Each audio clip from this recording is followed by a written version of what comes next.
Ceuta, un petit bout d'Espagne dans l'extrême nord de l'Afrique. À peine séparée d'une vingtaine de kilomètres de la péninsule ibérique, elle est la porte vers l'Europe.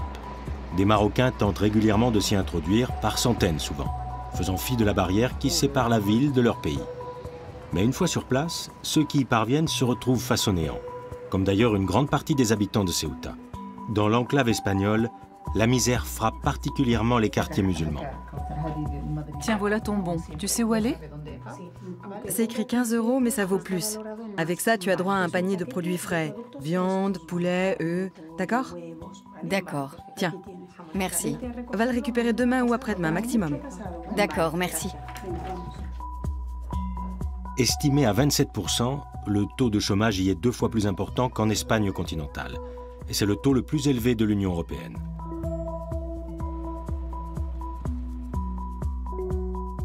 On a tout et on se plaint. Alors qu'il y a des gens qui n'ont rien, rien du tout.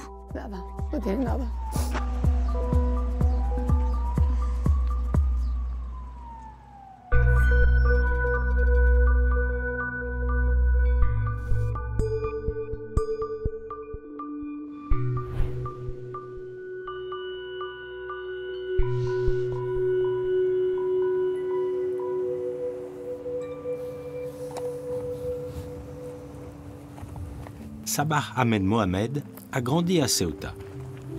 Chaque jour, elle vient ici, sur le Brislam, en quête de réfugiés. Elle n'a que trop conscience des difficultés qu'ils affrontent, étant elle-même issue d'une famille d'immigrés. Je cherche les jeunes qui dorment ici pour les emmener chez moi. Je leur permets de prendre une douche et je leur donne à manger et de quoi s'habiller. On m'a fait savoir que certains n'avaient même pas de couverture. Alors voilà, je viens essayer de les débusquer ici. Ce sont des jeunes qui attendent une opportunité de traverser le détroit. Pour eux, Ceuta, c'est le pont pour l'Europe.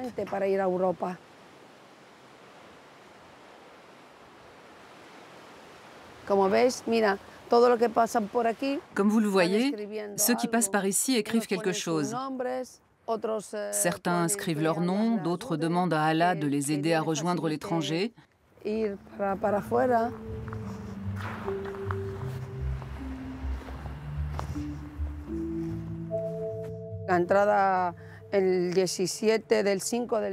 17 mai 2021, il y a eu une arrivée massive de migrants. On en a compté environ 12 000. C'était un lundi. Au début, les gens ont pris peur, parce que ces personnes déambulaient dans la ville, trempées, pieds nus, certains même à moitié nus, sans savoir où aller. Alors on leur a offert ce qu'on pouvait, chaussures, vêtements, aliments, et la possibilité de se doucher.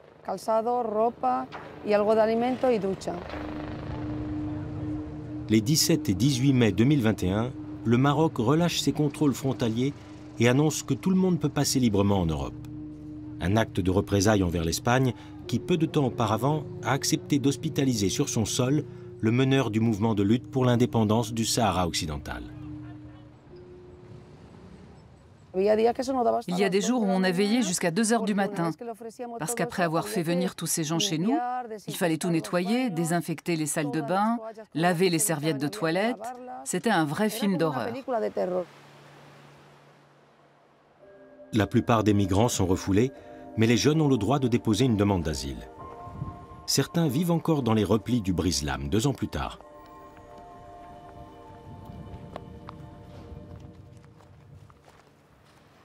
Une barrière de 6 mètres de haut a été élevée pour protéger Ceuta, et avec elle l'Europe, de l'afflux de réfugiés. La presse fait fréquemment état de morts et de refoulements violents par la police des frontières. Malgré tout, des milliers de migrants réussissent chaque année à pénétrer dans l'enclave espagnole. Sabah a loué un entrepôt dans une zone industrielle. En février, elle a appelé les gens de Ceuta à faire don de vêtements pour les victimes du tremblement de terre qui a secoué la Turquie et la Syrie. Une immense majorité a répondu présent. Bonjour Najad, comment vas-tu? Qu'est-ce que vous faites? Comme d'habitude, on trie les vêtements. Bien sûr. On fait des tas pour pouvoir les distribuer. Bien, on va pouvoir emporter tout ça. T-shirt, maillot de bain, pantalon. Parfait. On va mettre ça dans un carton pour l'apporter aux gamins. Les maillots et tout ça.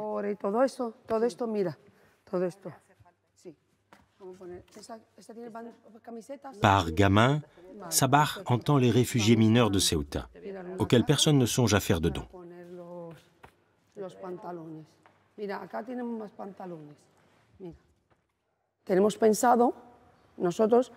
Une fois que tout ça sera parti pour la Syrie et la Turquie, on envisage d'organiser un marché solidaire. Tous ceux qui ont besoin de vêtements pourront venir ici prendre ce qu'il leur faut.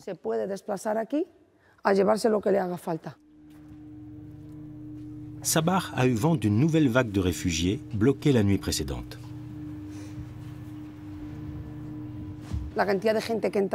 Il paraît qu'ils étaient très nombreux à vouloir entrer dans Ceuta et qu'il y a eu beaucoup de blessés. À un moment donné, ils ont dû fermer la frontière.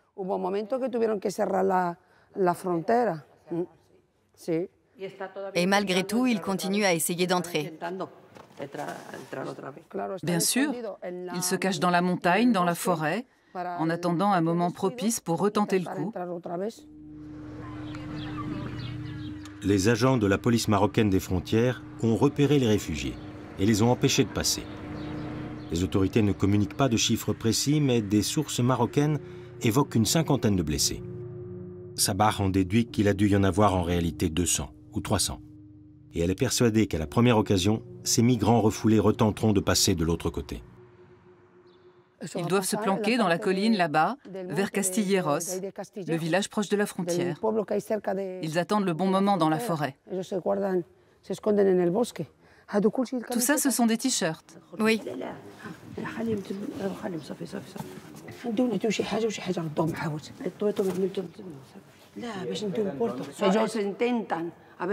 Ils ont l'espoir que les agents baissent un peu la garde au petit matin, quand il fait encore nuit. On ne sait jamais quand ils vont tenter leur chance. Ils vont et viennent. Les autorités ne sont pas plus avancées. Quand les forces de l'ordre marocaines les repèrent, parce qu'ils ne font pas ça seuls, mais en groupe d'une centaine de personnes, elles appellent l'Espagne en renfort pour qu'elle ferme la frontière de son côté et les empêche de passer.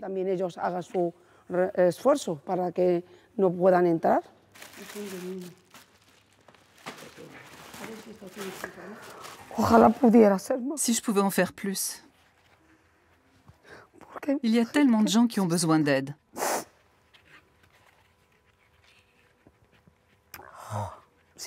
Je finis toujours par pleurer. Beaucoup de gens ont besoin de nous. Beaucoup. C'est une chose d'entendre parler des problèmes et une autre de les vivre, de voir tous ces gens de ses propres yeux. Nous, grâce à Dieu, nous avons tout ce qu'il nous faut. Mais nous trouvons encore le moyen de nous plaindre, alors qu'il y a des gens qui n'ont rien, rien du tout.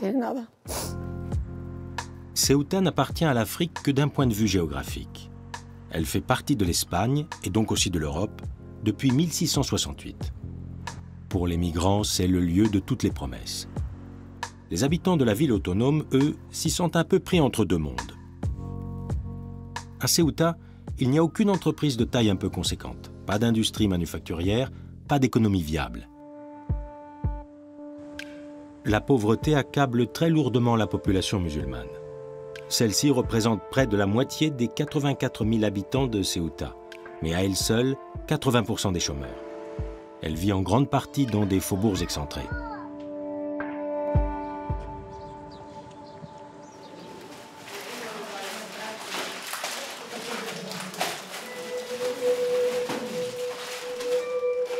C'est le cas de Hanan Abderrahman Mohamed. Pour venir en aide aux pauvres de son quartier, cette professeure de 42 ans a créé l'association Femmes Anonymes. Viande, poulet, œufs, d'accord? Ce bon donne droit à des produits frais. Merci mille fois. Une fois par mois, les Femmes Anonymes distribuent des aliments et des médicaments. Grâce à des donateurs aisés, elles fournissent aussi des affaires scolaires et s'occupent d'organiser les réparations nécessaires dans les appartements de leurs concitoyens au chômage. Les familles qui font appel à nous, les femmes anonymes, sont de toutes les religions, de toutes les cultures. Ce sont des gens de notre ville, point. Peu importe d'où ils viennent, quelle religion ils pratiquent. Ce qui compte, c'est que ces familles sont dans le besoin. Tout a commencé il y a 11 ans, quand la pauvreté a explosé dans le voisinage. Les femmes anonymes ont fondé leur association pour venir en aide aux personnes les plus touchées. Au début, elles avaient 10 familles sur leur liste. C'est écrit 15 €, mais ça vaut plus. Avec ça, tu as droit à un panier de produits frais. Viande, poulet, œufs. D'accord? D'accord. Tiens, Merci. va le récupérer demain ou après-demain maximum. D'accord, merci.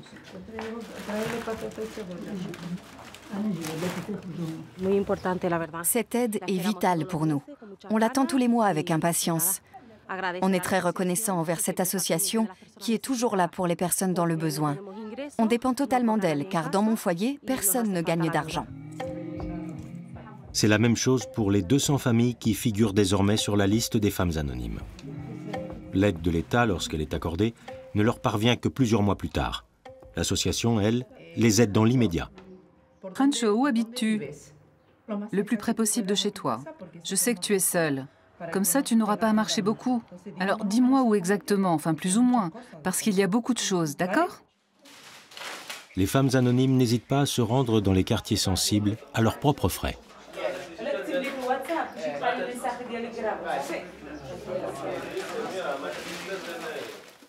Il y a des familles qui ne peuvent pas venir chercher ce qu'on leur prépare, à cause d'un handicap ou parce qu'elles sont démunies de tout. Alors on doit tâcher de leur livrer le plus près possible de leur domicile.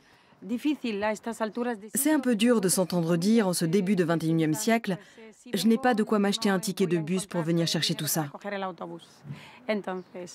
Alors on leur dit que ce n'est pas grave et on leur demande de se poster à un endroit précis pour la livraison.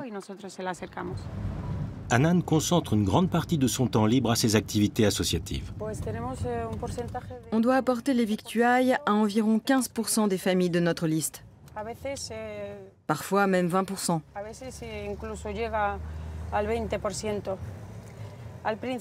Au début, on livrait tout à domicile parce qu'on n'avait pas de local. Donc on chargeait les voitures des bénévoles et on faisait notre tournée. Ça nous prenait toute la journée, du matin au soir. Maintenant, une association nous fait profiter de son local. Alors les personnes peuvent venir y chercher leurs provisions. On n'a plus qu'à livrer celles qui ne peuvent pas se déplacer.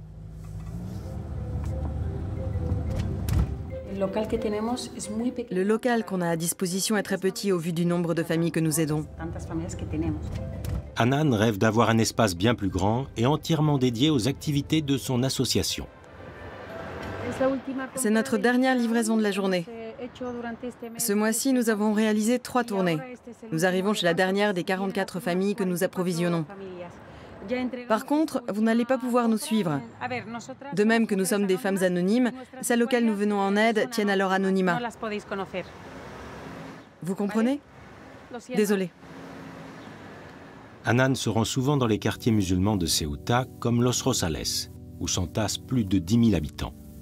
Beaucoup vivent au-dessous du seuil de pauvreté.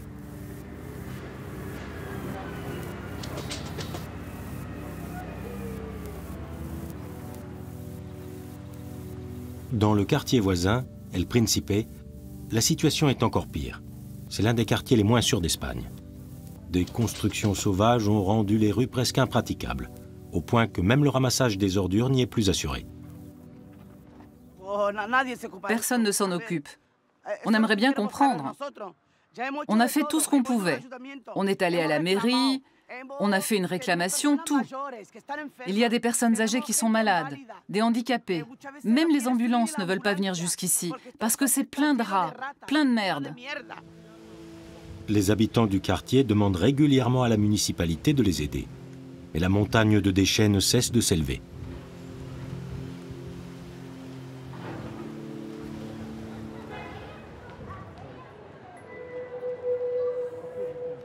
En vue d'améliorer la situation, Fatima Ahmed Hussein, avocate spécialisée dans la défense des droits humains, a fondé un parti il y a 9 ans, le Mouvement pour la dignité humaine et les droits des citoyens.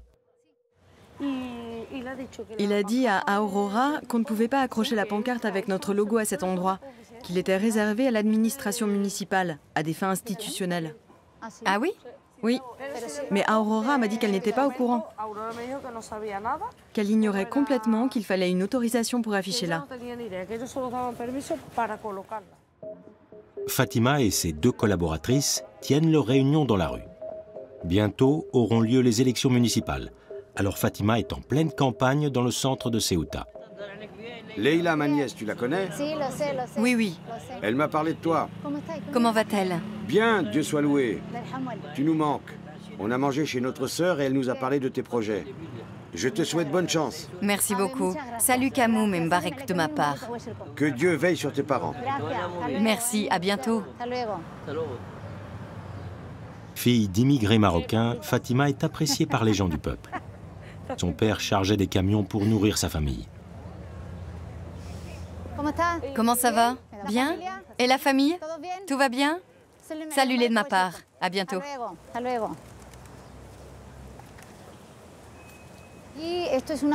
Ceuta est une toute petite ville, ou un grand village, selon comment on voit les choses. Il y a 85 000 habitants, mais on communique beaucoup. Alors on se connaît presque tous. Et je crois que notre message passe, car les gens savent ce que nous faisons. Le parti de Fatima a obtenu à peine 7% des voix aux dernières élections. Trop peu pour faire aboutir ses revendications. Plus de postes de travail, de logements et de meilleurs services de santé. Bonjour. Comment allez-vous? Du nouveau? Non, boulot, boulot. Je vois ça. Je peux vous passer une commande pour demain? Oui? Maintenant? Maria del Mar. Comment ça va? Ça faisait longtemps. Tout va bien? Oui, ça va bien. Ravie de l'entendre. Et la maison? Ton mari va mieux? Oui, il se remet doucement. C'est l'essentiel, ça se lit sur ton visage. Oui, c'est sûr. Mais si je lui dis, il m'envoie balader. Alors ne dis rien. Fatima cherche le dialogue avec les électeurs. Il y a 4 ans, son parti a été évincé à une voix près par l'étoile montante de l'extrême droite, le parti populiste Vox. Celui-ci dresse la population contre les musulmans, à la faveur de la pression migratoire.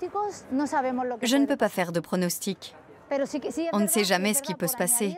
Mais ce qui est sûr, c'est qu'on a 2 grands ennemis, l'extrême droite et l'abstention. La participation aux élections est faible.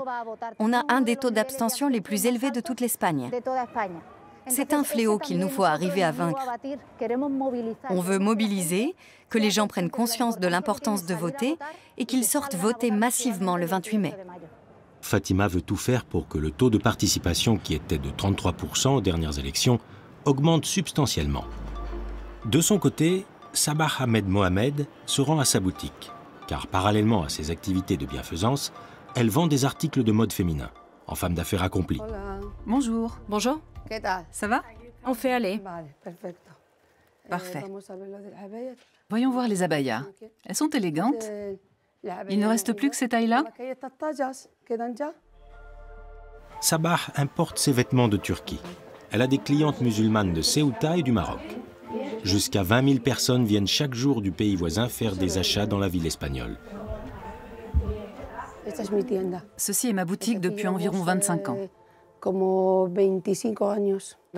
Nous y vendons des vêtements pour femmes, des abayas, des tenues de cérémonie pour les baby showers ou les fêtes de fin d'études. Nous avons aussi des articles pour bébés ici. Et là, c'est la section pour les mariés. Sabah, qui a maintenant 61 ans, ne fréquente plus que sporadiquement son magasin.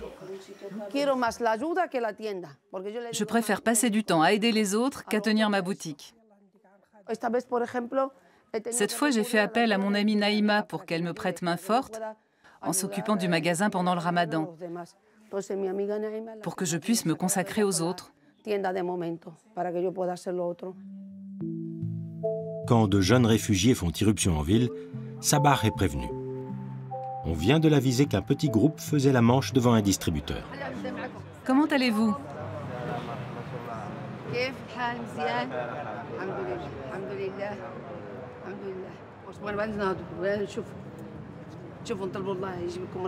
Je vais prier pour vous, pour que Dieu vous aide, qu'il vous pave la voie et vous protège, et pour que l'avenir vous sourie. Vous êtes des centaines à affronter ces difficultés.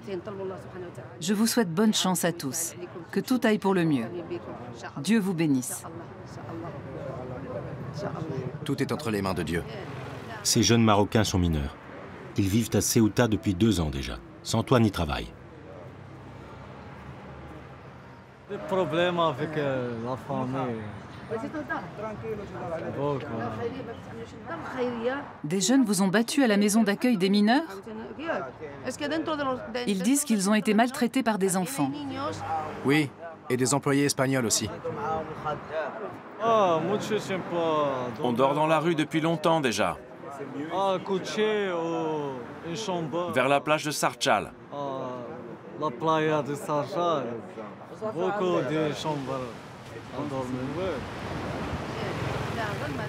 Écoutez, si vous ne faites rien pour vous attirer des ennuis, personne ne vous embêtera. On fait rien de mal. Les gens vous aideront si vous ne causez pas de problème. Je n'avais pas connaissance de votre présence ici. Maintenant que je suis au courant, vous pouvez compter sur moi. Je serai là si vous avez besoin. Vous avez mon numéro de téléphone et mon adresse, d'accord? Vous êtes les bienvenus chez moi si vous n'avez nulle part où aller. Merci beaucoup, madame. Sur ces bonnes paroles, Sabah rentre chez elle préparer le repas pour ses adolescents qu'elle a conviés à dîner. À Ceuta, les migrants ne sont pas les seuls à vivre dans la misère.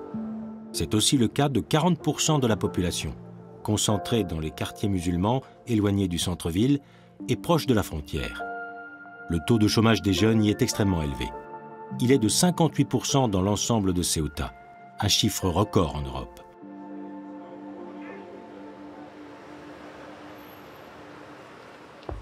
Hanan et les femmes anonymes ne peuvent rien y faire, mais elles tâchent au moins d'atténuer la détresse de nombreuses familles.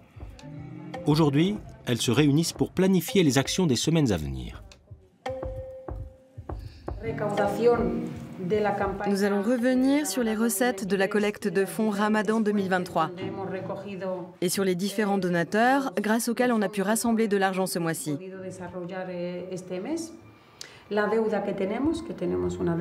Nous parlerons aussi de la dette que nous avons encore et du problème de notre compte en banque. Encore? Oui.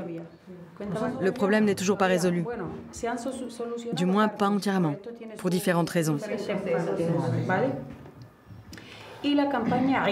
Nous reviendrons aussi sur la campagne pour l'Aïd et notre projet d'habiller un orphelin pendant la fête de la fin du Ramadan 2023. L'association ne reçoit aucune aide gouvernementale et doit donc assurer elle-même son financement. Nous organisons 4 collectes de fonds pendant l'année. La plus grande et la plus importante, c'est le marché solidaire. Il a lieu dans la cour d'une école, une grande cour. Ce marché nous permet de recueillir 80% de nos fonds.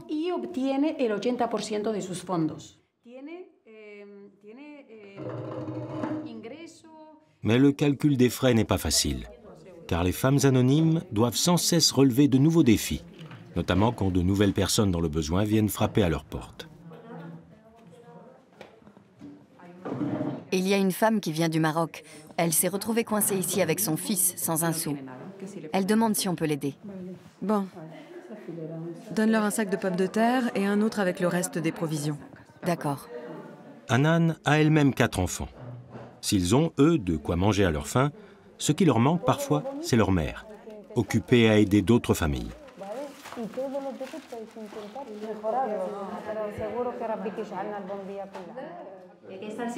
On doit toujours être disponible pour ouvrir aux gens, pour faire les courses. L'une de nous doit toujours pouvoir se libérer. Aujourd'hui, en 3 heures, c'est bouclé. Il ne reste plus que quelques produits périssables à mettre au frais.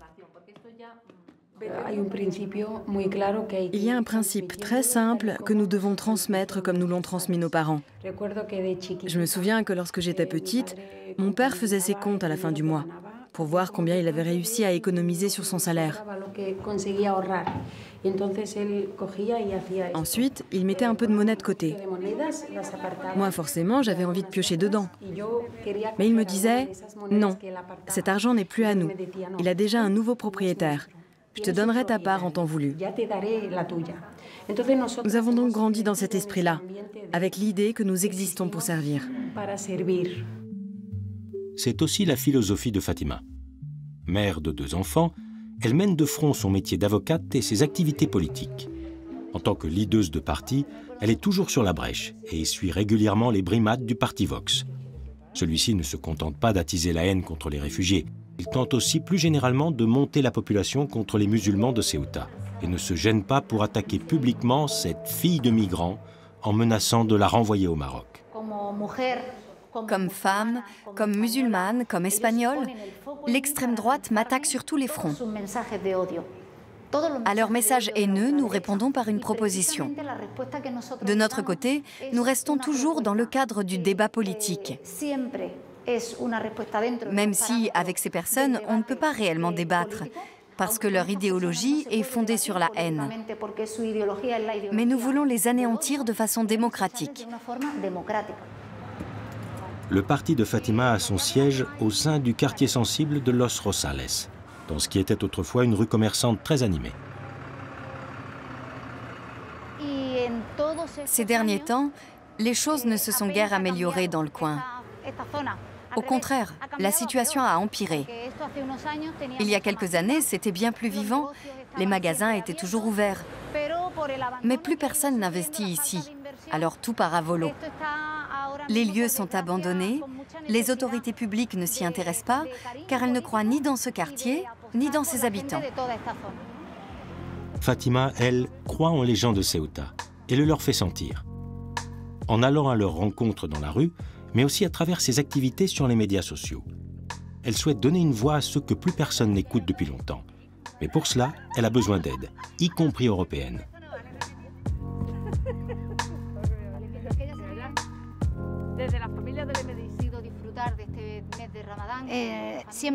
Comme nous l'avons toujours dit, Ceuta est la frontière sud de l'Europe et nous n'avons pas reçu l'attention dont nous avons besoin. Je crois que le dernier afflux de migrants a mis en lumière tous les besoins de notre ville. Il est fondamental que l'Union européenne s'investisse pour Ceuta, lui apporte son soutien, l'aide à chercher des solutions. Qu'elle s'intéresse un peu plus à nous. Ceuta doit apparaître plus distinctement sur la carte politique de l'Europe.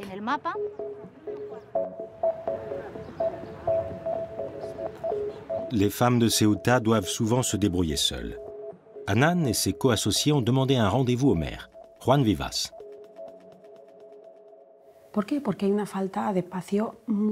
Nous avons besoin d'un plus grand espace. Au début, nous ne pensions pas que ce serait nécessaire. Nous n'avions qu'une dizaine de familles à aider. Mais aujourd'hui, nous en avons 200. Nous n'avons pas la place pour stocker des provisions et des vêtements pour tous ces gens. Et nous n'avons pas le cœur à refuser des familles, c'est bien trop dur. Elles ont besoin de nous, elles ont besoin d'aide. Et ce serait vraiment triste de leur fermer la porte par manque de place. Tout d'abord, je tiens à saluer vos efforts. D'autant plus que vous avez mis tout cela en place par vos propres moyens, sans aucune aide, en faisant appel à la solidarité de vos concitoyens. Par chance, les gens de Ceuta forment une communauté très solidaire. Ces efforts, Juan Vivas promet de les récompenser. Les paroles de Monsieur le maire sont très encourageantes. Lui et son équipe disent qu'ils vont considérer différents sites pour voir s'ils peuvent nous mettre à disposition un espace plus grand. Espérons que ces paroles seront suivies d'effets et que nous pourrons bientôt bel et bien emménager dans un local plus spacieux. Los Rosales est aussi le quartier où vit Sabar. Bien qu'elle ait les moyens de vivre dans un environnement plus aisé, elle n'a jamais souhaité s'en aller. Les réfugiés ne sont pas venus chez elle ce soir. Sabar n'est pas surprise et son repas ne sera pas perdu. Une de ses petites filles et 3 de ses amis vont en profiter. Combien de jours de congé t'ont-ils donné? Je dois aller les voir le 24 pour le certificat de congé maladie. Et à partir de là, j'aurai 2 semaines. Ils ne m'ont toujours pas appelé pour la rééducation. Alors on verra. D'accord. Avec un peu de chance, tout va rapidement s'arranger.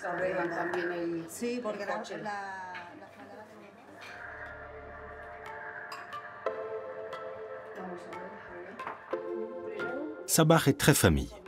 Pourtant, ses 4 enfants, ses 9 petits-enfants et son mari doivent souvent se passer d'elle.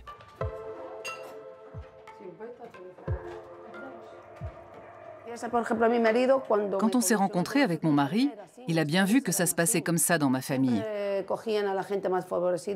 Mes parents recueillaient tout le temps des gens dans la détresse, que ce soit des femmes maltraitées ou des filles mères.